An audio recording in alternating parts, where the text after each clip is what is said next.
Vous êtes-vous déjà réveillé avec le sentiment que, malgré tout votre travail acharné et votre dévouement, il y avait encore quelque chose, ou pire, quelqu'un, qui vous maintenait ancré au sol et vous empêchait de prendre votre envol? Avez-vous déjà pris le temps de réfléchir à quel point vous pourriez vous sentir plus léger et plus libre sans ces chaînes invisibles qui vous enveloppent subtilement mais puissamment? Aujourd'hui n'est pas un jour comme les autres. Aujourd'hui est le jour où nous entamons ensemble un voyage transformateur vers la libération. Ensemble, nous briserons les brumes qui obscurcissent votre potentiel et mettrons en lumière 5 types de personnes qui, peut-être sans même le savoir, freinent votre ascension vers la grandeur. Préparez-vous à remettre en question vos perceptions, à remettre en question vos relations et peut-être à changer radicalement la façon dont vous interagissez avec le monde qui vous entoure. Je vous promets qu'à la fin de ce voyage, vous vous verrez non seulement sous un nouveau jour, mais vous découvrirez également une force et une liberté que vous ne soupçonniez pas avoir. Commençons notre voyage en explorant le premier type de personnalité qui peut retarder votre croissance: les personnes ayant une énergie négative. Avez-vous déjà côtoyé quelqu'un qui voit constamment le verre à moitié vide? Ces personnes qui, quelle que soit la situation, semblent toujours trouver une raison de se plaindre ou de prédire le pire.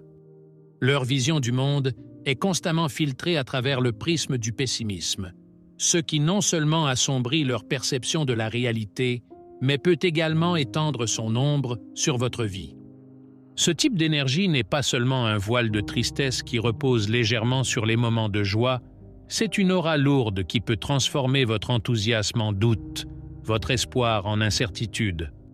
La négativité de ces personnes peut être incroyablement contagieuse et démoralisante, surtout si vous y êtes continuellement exposé. Elle peut lentement éroder votre optimisme et modifier la façon dont vous interprétez les défis et les opportunités de votre vie. Je vous invite non seulement à réfléchir à la manière dont cette négativité affecte votre existence quotidienne, mais également à réfléchir à ce que vous pourriez gagner en vous éloignant de ces influences. Imaginez à quel point votre chemin pourrait être plus paisible et productif si vous choisissiez de vous entourer de personnes qui rayonnent de positivité, qui voient les défis comme des opportunités et qui vous remontent le moral plutôt que de l'alourdir. Nous poursuivons notre voyage en examinant une figure particulièrement insidieuse, le manipulateur. Ces individus possèdent une capacité presque artistique à déformer la réalité en leur faveur. Doté d'une maîtrise des mots et des comportements, le manipulateur sait orienter les situations pour que les autres finissent par agir contre ses propres intérêts, souvent sans même s'en rendre compte. Ce sont des gens qui savent appuyer sur les bons boutons, susciter des sentiments de culpabilité ou de peur et influencer les décisions et les opinions, le tout à leur avantage.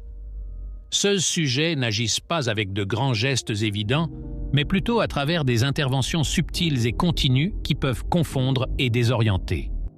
Par exemple, ils peuvent profiter de moments de vulnérabilité pour semer le doute ou pour persuader que leur vision déformée des choses est la seule plausible. Leur objectif est souvent de contrôler et de dominer, reléguant ceux qui les entourent à des rôles de soutien dans leurs scénarios égocentriques. Apprendre à reconnaître les manipulateurs est crucial pour votre intégrité personnelle et spirituelle. Il est essentiel de développer la capacité de discerner entre un véritable soutien et une manipulation, entre des conseils sincères et des suggestions trompeuses. Cela implique non seulement une plus grande conscience de soi et de ses vulnérabilités, mais aussi une ferme détermination à établir et à maintenir des limites claires et solides. Nous poursuivons notre examen des influences négatives avec le critique constant, un type de personne qui semble observer chacune de vos actions. Pour eux, rien de ce que vous faites n'est jamais suffisant. Chacun de vos choix, chacun de vos efforts, chacun de vos progrès est systématiquement remis en question ou dévalorisé. Ces individus peuvent cacher leurs critiques derrière un voile de honnêteté ou de désir d'aider, mais en réalité, leurs paroles ne visent souvent pas à construire, mais à démolir. Le critique constant utilise la critique comme un outil pour exercer son pouvoir et son contrôle, attaquant souvent votre sentiment de valeur personnelle et professionnelle.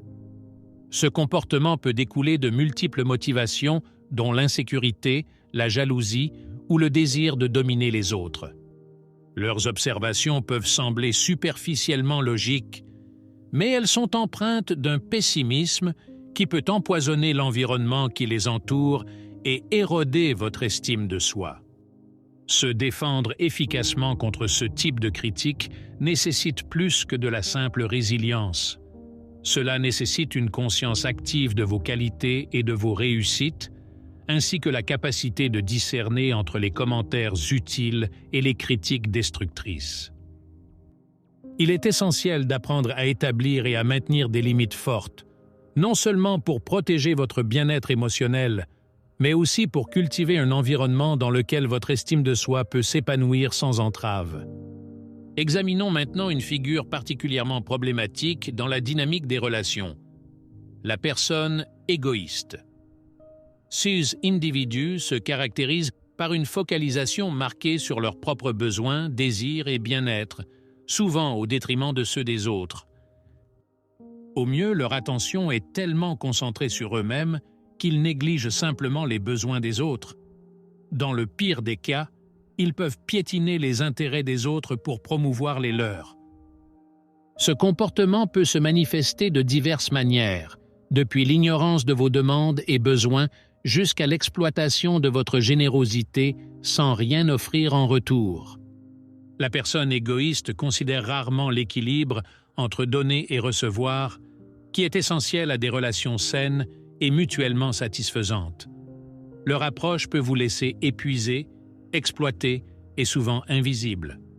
Reconnaître et réagir de manière appropriée à ces comportements est essentiel non seulement pour votre bien-être émotionnel, mais aussi pour votre développement personnel.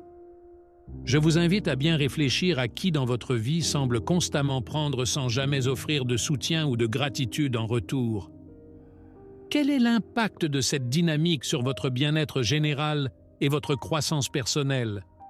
Nous concluons notre examen des influences toxiques avec l'agresseur, un type de personne qui peut poser un défi important dans vos relations. Ces individus se caractérisent par leur état perpétuel de plainte et leur abdication constante de la responsabilité de leurs actes. Au lieu de relever les défis de manière proactive ou d'admettre ses erreurs, l'agresseur trouve souvent des excuses et rejette la responsabilité de ses malheurs sur des facteurs externes ou, pire encore, sur d'autres personnes. Vivre ou interagir régulièrement avec une personne qui adopte cet état d'esprit peut avoir un impact négatif significatif sur votre bien-être énergétique et émotionnel. Leur attitude peut drainer votre vitalité, car elle nécessite souvent une attention et des ressources disproportionnées pour gérer les problèmes perçus. Plus insidieusement, cela peut détourner votre attention de vos objectifs et de vos aspirations, vous enfermant dans un cycle de négativité et de mécontentement difficile à briser. Il est essentiel de reconnaître l'impact de cette dynamique sur votre vie et d'évaluer honnêtement si la présence de ces personnes vous aide à grandir ou si, au contraire, elle vous tire vers le bas.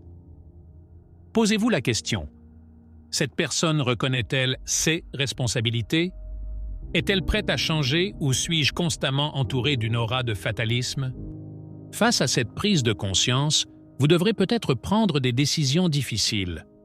Vous devrez peut-être envisager d'introduire de la distance, d'établir des limites plus strictes ou, dans certains cas, de retirer complètement ces personnes de votre vie quotidienne. Ce choix n'est pas seulement un acte d'auto-préservation, mais aussi une étape vers la création d'un espace personnel qui favorise la positivité et le progrès personnel. Il est temps de réfléchir à la façon dont vous pouvez vous libérer de ces liens étouffants et récupérer votre énergie pour vous concentrer sur ce qui est vraiment important pour vous et votre parcours de croissance. Chaque personne que vous décidez de laisser partir ouvre la porte à de nouvelles opportunités.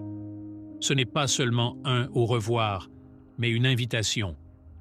Une invitation à vous entourer de personnes qui vous élèvent et vous inspirent, qui reflètent qui vous êtes et qui vous voulez être. Pensez-y. Qui sont les personnes qui vous soutiennent réellement? Qu'est-ce qui vous encourage? Entretenez ces relations, car elles sont l'essence de votre croissance personnelle et spirituelle.